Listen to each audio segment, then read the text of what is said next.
Sa gitna ng ingay ng mundo, may isang lugar na tahimik at payapa, kung saan ang simpleng pamumuhay ay puno ng saya. Kaya naman, samahan niyo kami sa araw-araw na buhay namin dito sa probinsya. Welcome kayong lahat sa aming munting mundo.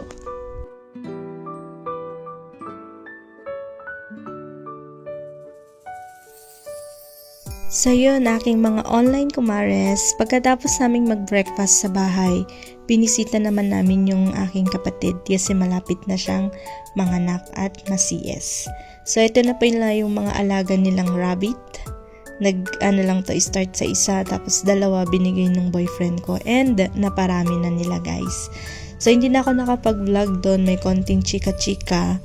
After nun, umuwi na kami and naabutan namin ang aming tatay na nagwawalis sa bakuran. So perfect din talaga pag may ganyan, yung mahabang hawakan ng walis, sabi nga nung ninang ko, kasi hindi talaga masakit sa likod at sa balakang. So yung mga dahon guys, siniipon nung tatay namin doon sa may puno ng kalamansi kasi magiging fertilizer na yun. Ang ganda ng vibes talaga pag umaga sa probinsya. Ang sarap magwalis, ang sarap pagpawisan. Ibang-iba yung naibibigay nitong at peace sa mga isip natin. So yon, doon nagwalis yung tatay ko. Sa akin naman yung likod kasi bihira lang ako makauwi. So ako nagwalis dito sa malapit sa fish pan at doon sa may kulungan ng mga pato. So para pampapawis muna kasi sobrang lamig. Tignan nyo naman, nakamedyas pa ako dyan, naka-jacket. Yung pamangkin ko, ang laki ng sleeper, di man lang madapa. Di man lang siya mahirapan maglakad. Tapos di pa siya nilalamig. Nag-iitba pa nga siya dyan Eat bulaga, ganun, kemulot. Dito talaga sa probinsya guys, iba-iba tayo ng gawain. Kami sa bahay, iba-iba. So ako'y nagwawalis, yung tatay ko nagwawalis, yung nanay ko naglilinis ng mga damo, nagtatanggal ng damo. Tapos dito, after pala magwalis ng tatay namin, pinukan na or pinutol niya na yung mga ibang kahoy na natumba. So gagawin ng panggatong yun guys, ibibilad para mag-dry, tas pagiging panggatong. And naglinis din siya ng damo sa part na yan kasi balak ulit nilang taniman. So kanya-kanya talaga, ti maubra ti bigat. Gamin na may mayat ti agubra ti bigat ti probinsya. Tapno sumapit ti alas 10, alas 11, nalpas ti trabaho, nagtutugawin, nagmimerienda, kakape, chismis, char. Sa yun, medyo nabulol ako sa pag-Ilocano pero carry na yun mga kumare. So yan na, ganyan nakaluwang yung nalinis ng nanay namin sa harapan kasi hindi din naman siya daily nakakapagtanggal ng damo dahil may iba pa siyang errands from Monday to Thursday. Same sila nung tatay namin. So kudos, super sipag na mga parents talaga namin. I love you both. Tapos, syempre, bida ko yung sarili ko. Pagkatapos ko magwalis sa labas, naghugas naman ako ng mga pinagkainan namin. So, yan yung munting kusina namin, guys. Yan yung sinasabi ko, dinalpaso na nagdalusin, nagkapesunan, di ba?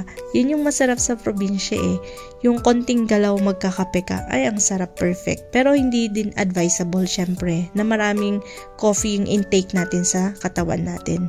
Tapos dyan, yung nanay ko, nagtanim siya ng sitaw, kasi yun yung part na nilinis ng tatay ko kanina. Tapos yung pamangkin ko, iapan na nga ibarsak, adi pinagsira na 3 daw. Nakakatuwa. So yan, nililinis niya yung part na yan, tapos diretso tataniman niya na rin agad ng sitaw. Kasi, why not, diba? Ang sarap kayo sa probinsya yung maraming tanim na gulay. Kasi kapag wala kang maulam, meron yan. And syempre, sustansya. Yun yung maganda Minsan pang ulam, minsan pang benta. So, double purpose talaga ang pagtatanim sa probinsya. Sipag at tiyaga lang talaga. So, idinalpasak na ginawin, nagdilig naman ako ng mga halaman. Kasi, maaga pa yan, mga 9:30 pa lang. Maaga kasi kami mag-start sa probinsya, magtrabaho. So, after nun, nagdilig lang ako. Buti na lang may hose, mahabang hose. Mahirap nga lang hilain. Alam nyo guys, isa ako sa naniniwala na kapag nasa probinsya, maraming pwedeng gawin, maraming pwedeng pagkakitaan, or pwede ko ba sabihin productive. Pag nasa probinsya ka, pwede kang magtanim, pwede kang magbenta, at marami pang pwedeng gawin. Mag-alaga ng mga hayop.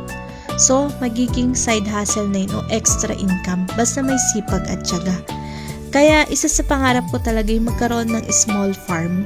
Pero alam ko, in God's grace, in God perfect timing, ibibigay niya din sa amin yun. Lalo na yung partner ko ngayon, napaka hands-on niya sa livestock at napakagaling niya sa pag-aalaga ng hayop. Kaya looking forward, alam ko makakamit din natin yun. Pare-pareho. Syempre dapat sabay-sabay tayo. So yun lang ang aming munting mundo. Bye!